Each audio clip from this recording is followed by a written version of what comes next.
it's easy to make the assumption because the school is part of the community. Children or the school age child comes from the community. So in most cases, the level of resources or the level of committed parent and the type of environment from which these kids come from, to a great extent, will play a bigger role in determining what sort of school health programs are really needed. So making sure that the school age child has the appropriate resources that he or she needs to be able to learn. Everything being normal, a child who is not healthy, who is not well fed, or a child who is coming from a community that is abused, a lot of abuse, does not sleep well, and in these days, a child who is coming from a community with hardly any internet connection, that child has a problem. That child will not learn well. So I've just teased out some of these things that usually when you talking about, oh, these kids are this smart or whatnot, smart really does, being smart is not the issue. The issue is resources,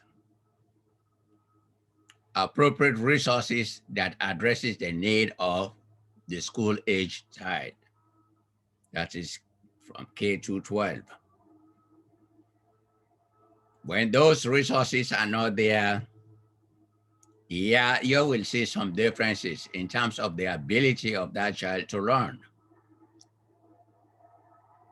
There's always going to be a kind of some slight differences between a kid coming from a community that is well resourced and a kid coming from a community that is poorly resourced.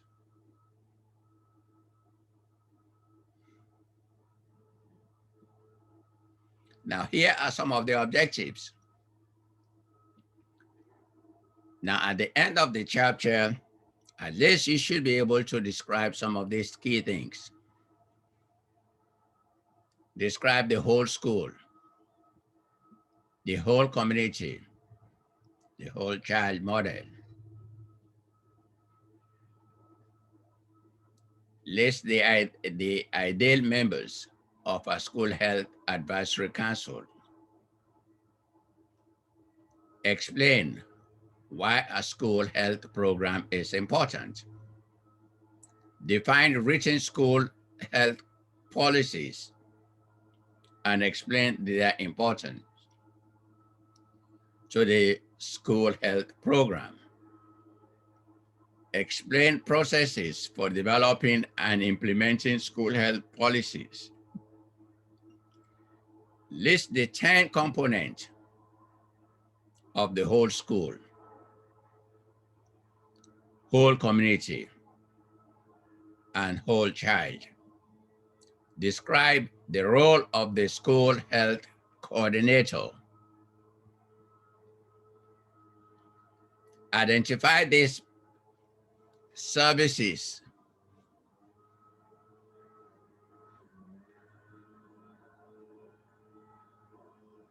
Identify those services offered as part of school health services and explain why schools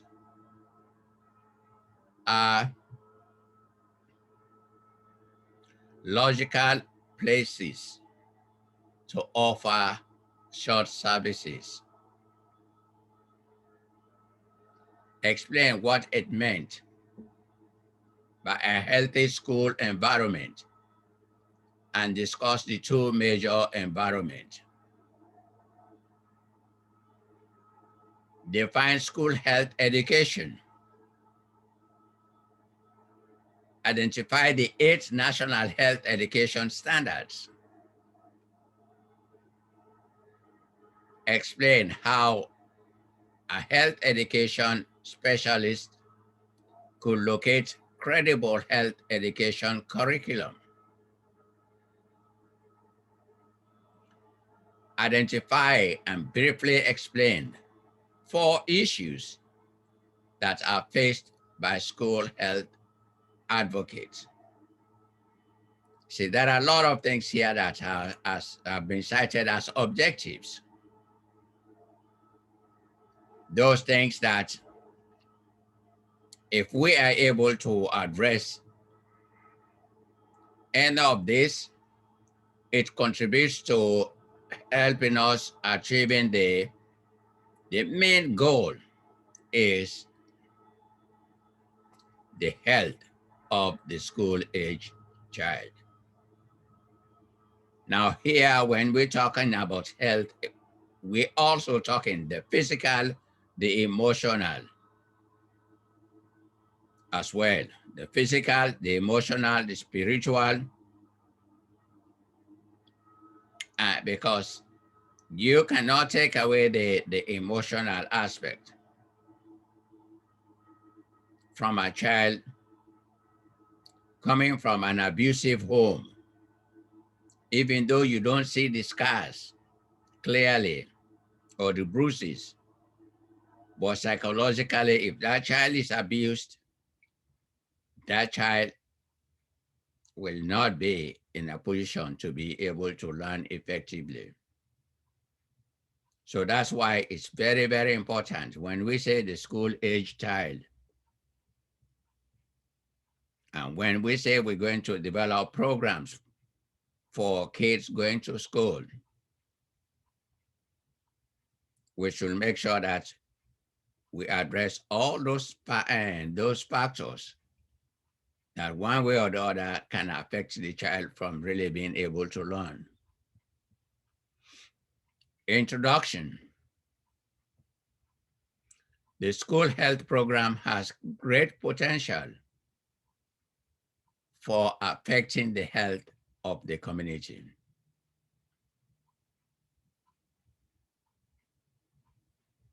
The school health program has great potential for affecting the health of the community. So I said the last time, the school is within the community. And when the community has an well-established health programs, or when the community is well-resourced, it has the ability to develop a good health program. A good health program in a way reflects the type of community that these kids are coming from. You can think when you were going to school, K to 12, what were some of the health-related health resources that you had? What type of programs were there in your school that were there to making sure that you were healthy? You were able to have good meals, because a child who is hungry most of the time has problem really learning.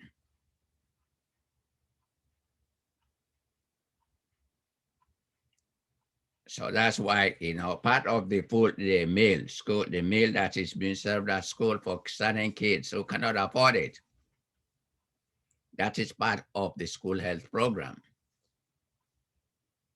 Now you have the whole school, whole community, and the whole child, the WSCC model.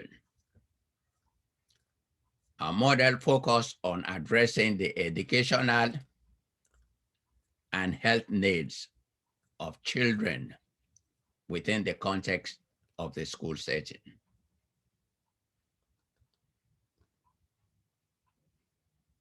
The health needs.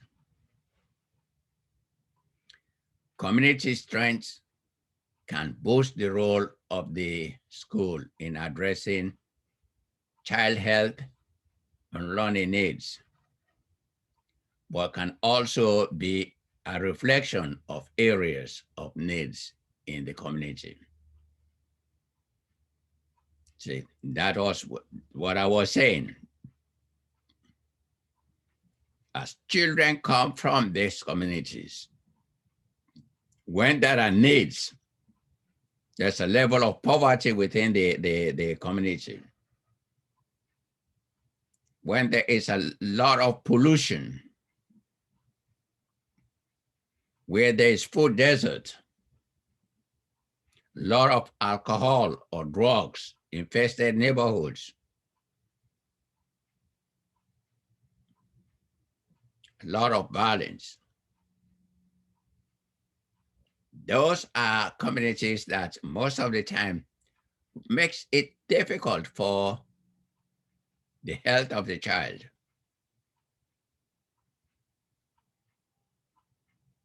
To be taken care of, or makes it difficult for that kid to go to school prepared to learn.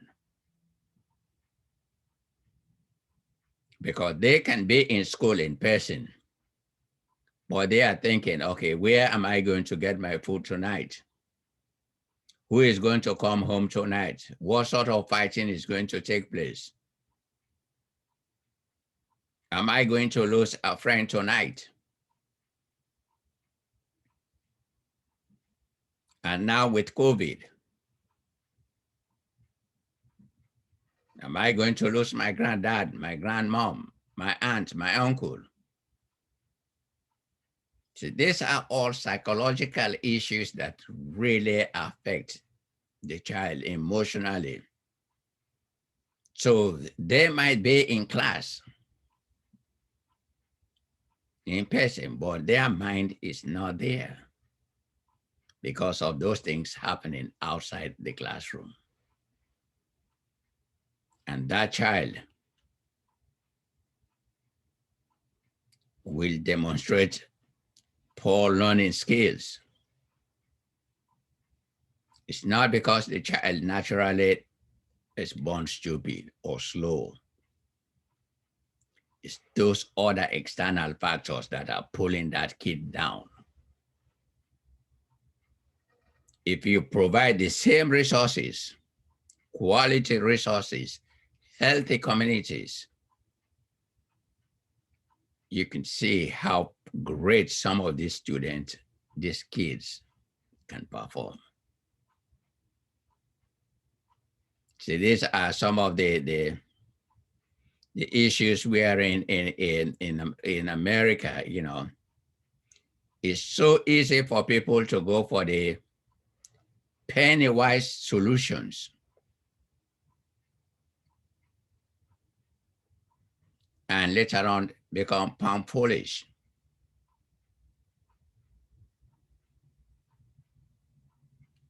Spend cheap in communities, and also spend cheap in the quality of schools, only to see these kids go through some of those areas, and later on those kids become almost like a burden to society.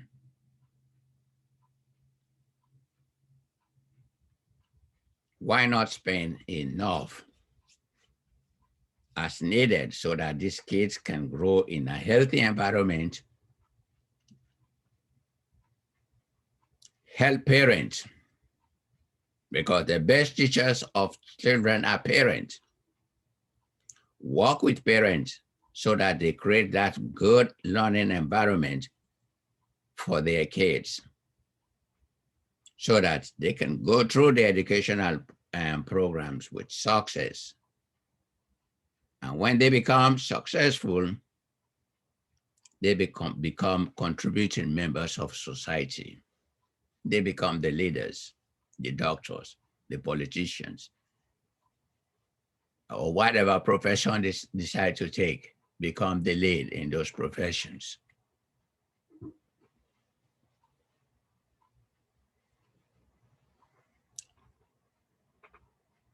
It's extremely important. By neglecting those communities, depriving them of the appropriate resources, all you do is you compounding the problem. Because down the road, those will be the individuals that will be relying on the government for assistance. And most of the time, because of lack of resources, some of them can be drawn into crime, the life of crime. So why not start right with these kids, with the parents, so that they can't really benefit from a great pool of highly educated citizens. Provide a shared framework and approach for schools and the community to work together to provide a systematic, integrated, and collaborative approach to health and learning.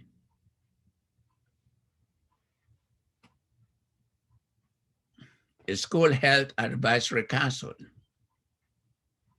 These are individuals from a school or school district and its community who work together to provide advice and aspect of the school health program.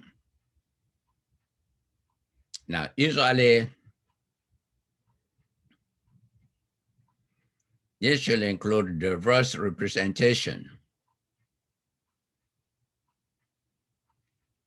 I say, people, okay, the advisory committee should entail, okay, from the school, there should be representative, either the principal, somebody within the school, or the health coordinator, somebody within the legal system, or police, or somebody with the social work system, somebody from the medical field. You use those people within their community to help come up with strategies, to help come up with explaining the needs of the students within that community and providing that support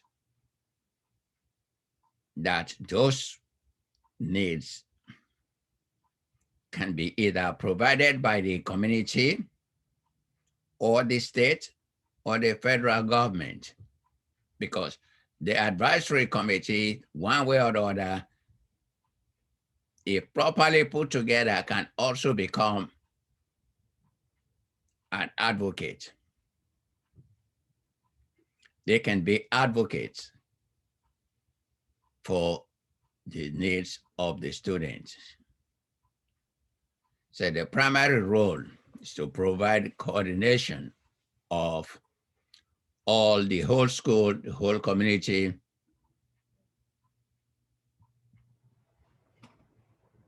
and all those other individuals that constitute the whole school, the whole child, and the whole community.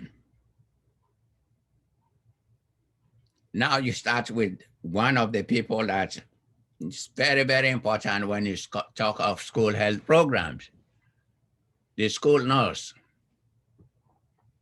The school nurse can provide great leadership for the school health program. Most of the time, at least all of you, there are certain schools that don't even have a school nurse, or if they have to share it with other schools. Again, you provide the school nurse because the role of the school nurse is very, very important They help to dispense medication. They help to also, they are the primary health representative within the school system to administer medications, to administer shots, to also know if a child is feeling sick or whatnot and make necessary recommendations or send them to the doctor for further medical care. So the school nurse can provide great leadership for the school health program, has medical knowledge and formal training, has multiple responsibilities. Often districts do not have resources to hire full-time nurses. You see, but if we really value the health of our children, I think providing or having a full-time nurse in your school helps to providing immediate response to the needs, the health needs of the kids or the school-aged child. Could be emotional, could be physical. But again,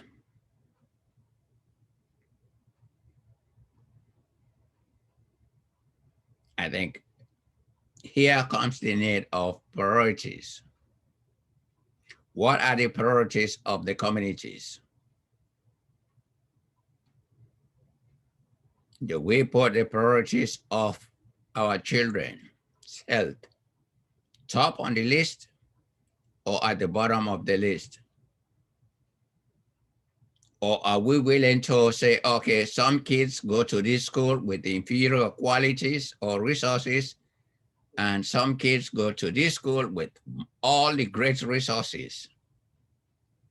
And later on, we expect those kids to compete in providing services. See, if we want to really be very helpful or to be sincere in what we're doing, we have to make sure that regardless of what the race of the child is, the background of the child, they should be provided adequate resources to be able to meet their health needs so that they can be able to learn in school. Because a child who is not healthy is a child who is having difficulty learning. And as I said, learning is not because biologically they are made inferior. No. They might be slow in learning because of some of those deficits, the lack of resources that they have within their respective communities. The teacher's role, heavy responsibility in making sure that the whole child, the whole school, the whole community, the model works.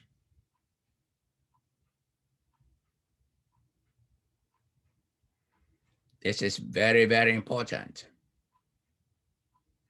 In fact, most of the time, the teacher spends more time with those kids than any other person. And they are usually the ones that can be able to detect certain issues.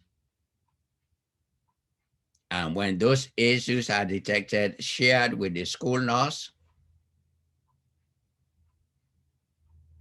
and from the school nurse, depending on the chain of response, how things can go, how the system works.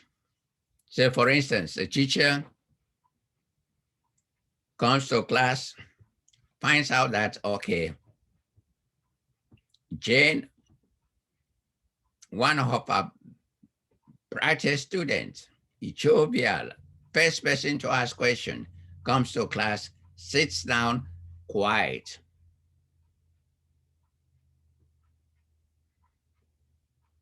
Say a teacher who is querying should not just say, oh, well, maybe she's having a bad day. A caring teacher should say, something is not right with Jane. I should find time to make sure that I talk to Jane quietly, not put her on stage. Find time to talk to her in private so that she can explain what might be going wrong.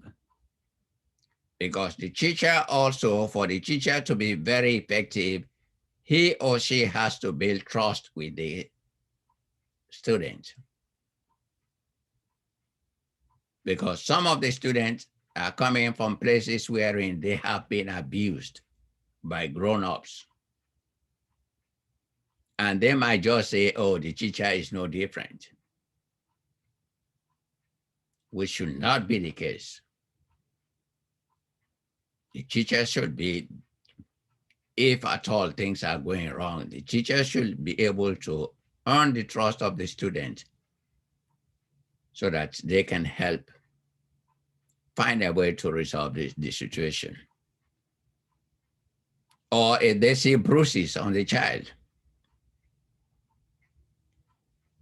teachers should be able to know so that they can report those things to the school nurse.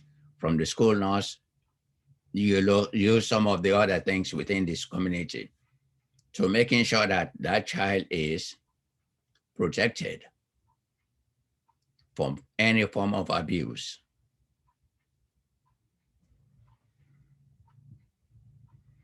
The need for school health. So this is one thing, the need for school health.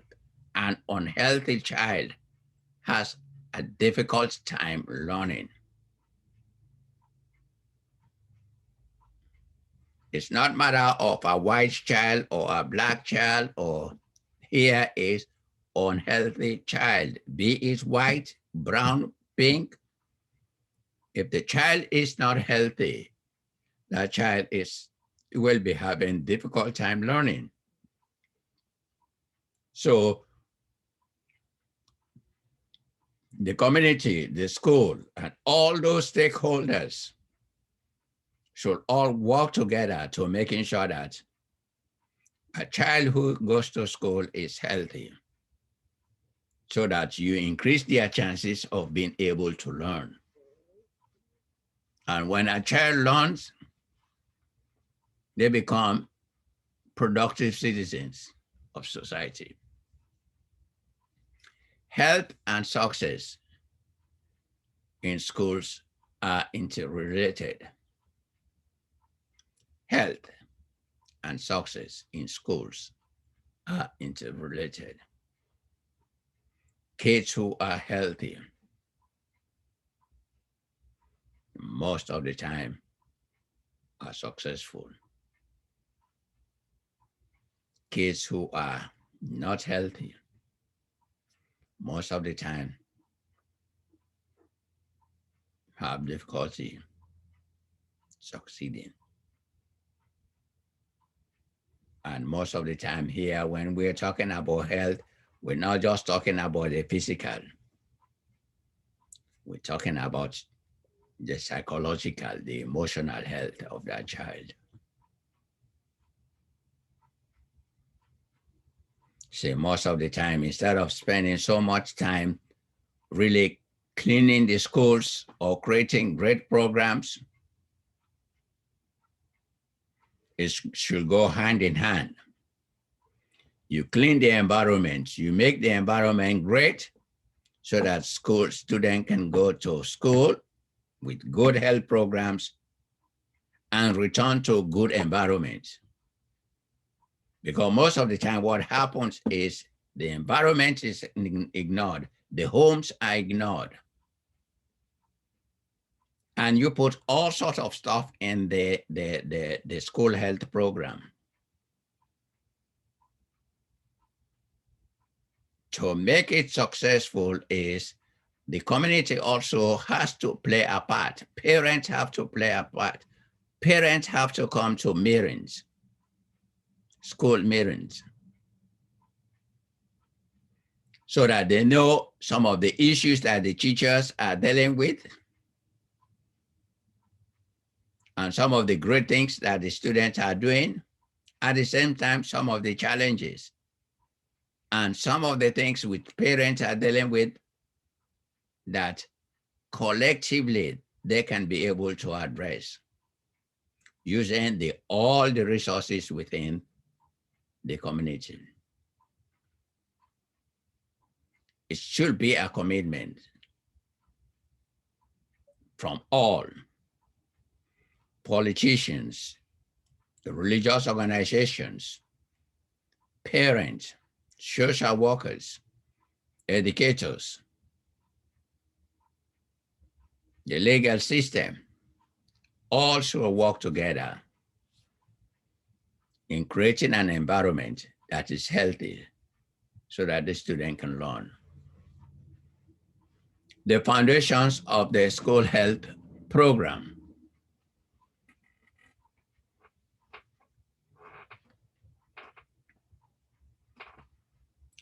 Now, these are the foundations, the pillars. You have school administration that supports the effort. The school administration, the principal, the coordinators, school and health coordinators, the school superintendent, or district superintendent, depending on how you call them. They have to support this effort. In fact, they have to play a leading role in making sure that communities are capable of playing their part as well as the schools, if they are planning to have an environment that is conducive for learning for the kids. A well-organized school health advisory council. See, most of the time you bring in people there who are really committed. Because I've seen some advisory groups wherein you have polarizing, they go there to discuss other issues. Now here, the main focus is the health of the child. How can this be done? They're saying it takes a village to educate a child. Parents alone have a big role to play, but it takes everybody within that village to contribute towards the education of that child. You have certain policies must be written. Now, school health policies, steps for creating local health-related policies include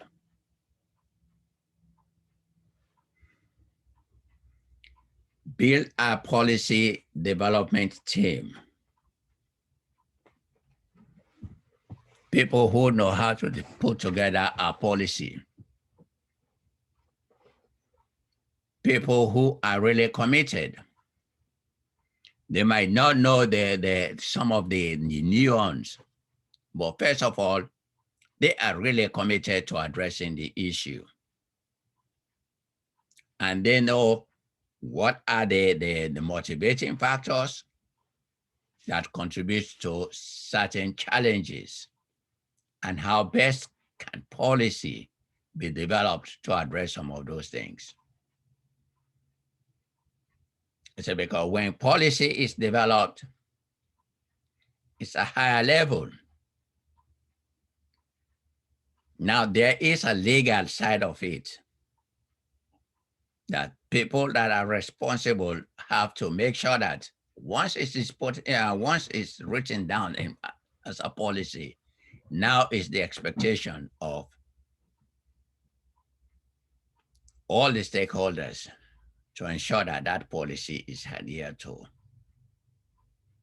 Assess the environment. See what is in the school. See what are some of the issues that are lacking. See what is in the environment and see what are the issues within the environment that needs to be improved on. Because again, that is the idea of the whole school, the whole child, the whole community. Very, very important. You have to assess all of those entities, see which role each of them can play, see what are the deficits in some of the each of those entities. See what is available and see what is missing and try to address those within the law. So making sure that every kid is given the right opportunity for them to learn. Draft the policy.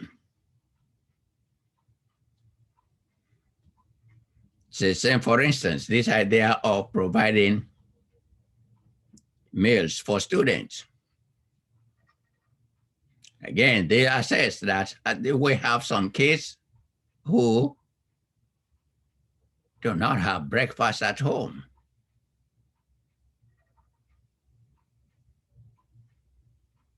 So, and some kids even do not have lunch, which is a big challenge because as a growing child, they need to be well fed. If they are not well fed, they cannot grow properly. They cannot learn.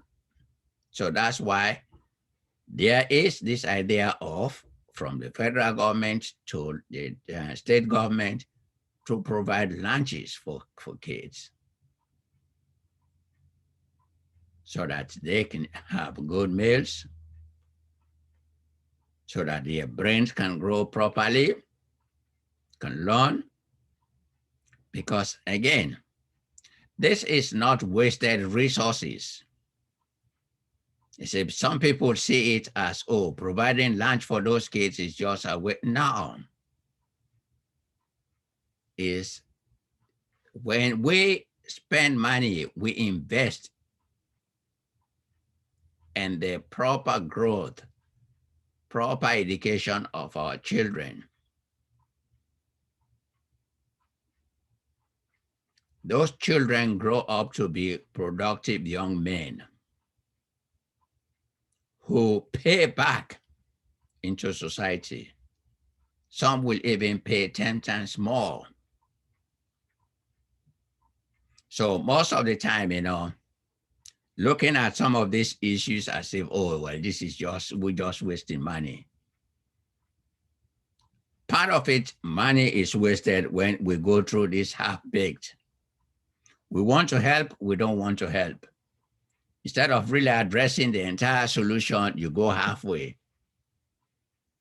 Well, you either address the solution or you don't. And most of the time, that's what leads to some of this kind of, oh, well, we spend so much money, yeah. But the money was not spent the right way to be able to making sure that the kids benefited from it the way we expect it to be. That's why you all continually assess. When things don't go right, you measure, You measure and evaluate. Why are things not going right? Where did we go wrong? It's not a matter of blaming. It's a matter of finding out how best can we help. It's not a blame game because people say there's enough to go around. It's see where things went wrong, see what we need to do, address those gaps, implement, measure, and evaluate. And once you see you communicate the result. Most of the time in some school districts, they have a way of communicating some of those results. Maybe either through PTAs, parent teacher association, where they come together to share certain ups and downs, certain advantages, and some accomplishments within the school. Now you have policy development. Now, should be executed by the school health council. Once the policy has been developed, the school health council execute those policies. Should cover all facets of the school health program. And those programs also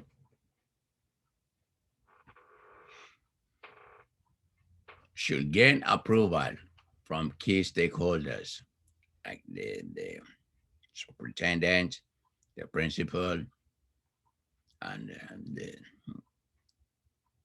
the school nurse, parents, because these are all things that should be approved.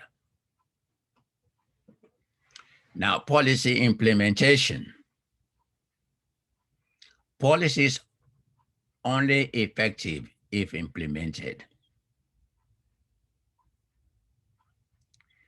Now, I think I might like to add one thing here.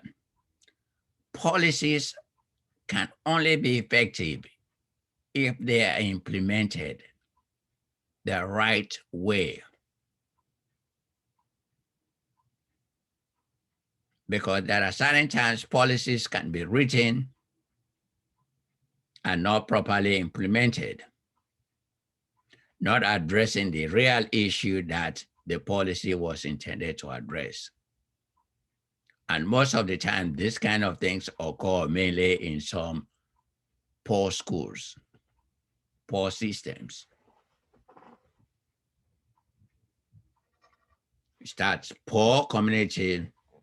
Most of the time, if you don't watch it, give rise to poor school systems. Less qualified faculty or staff. Because again, that system cannot pay enough for qualified teachers. So these are all some of the things that needs to be addressed. Distribute policies to those affected.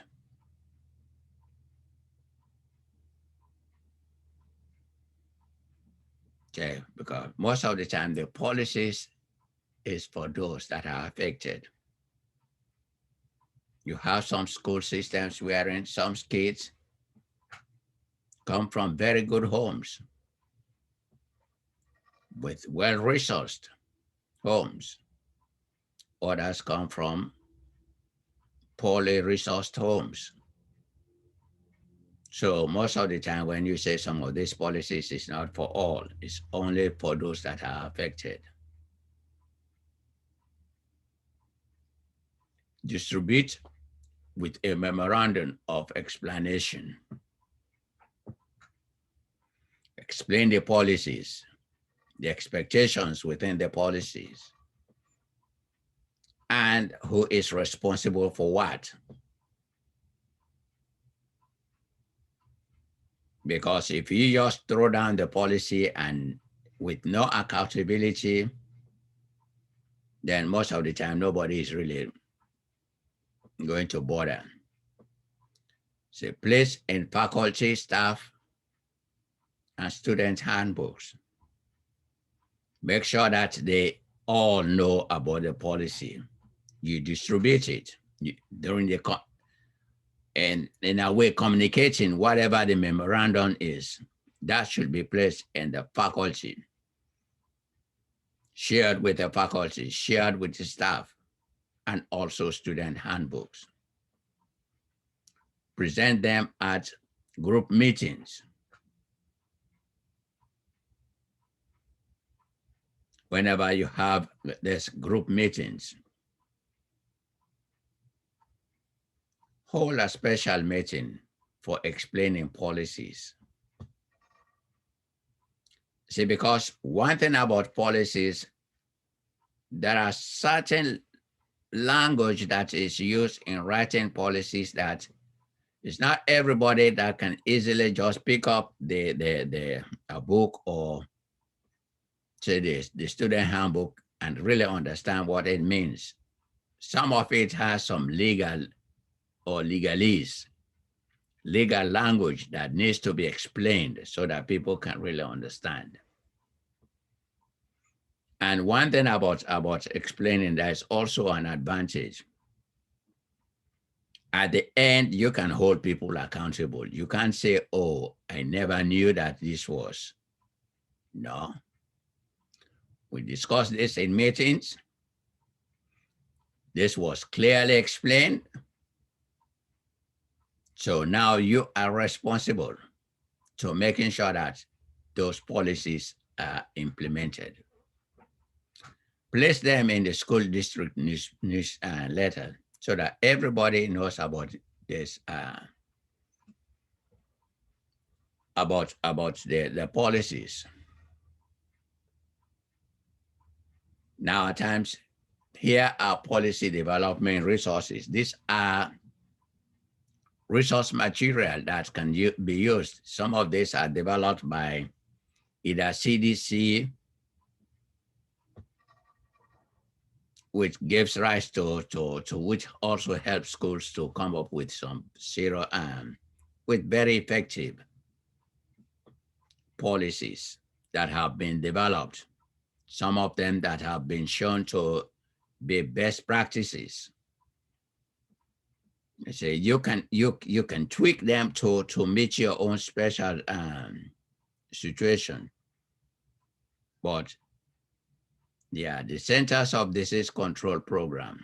You think of any program or a policy that you want to develop, start from there. They can give you pointers as to how you can be able to address those things.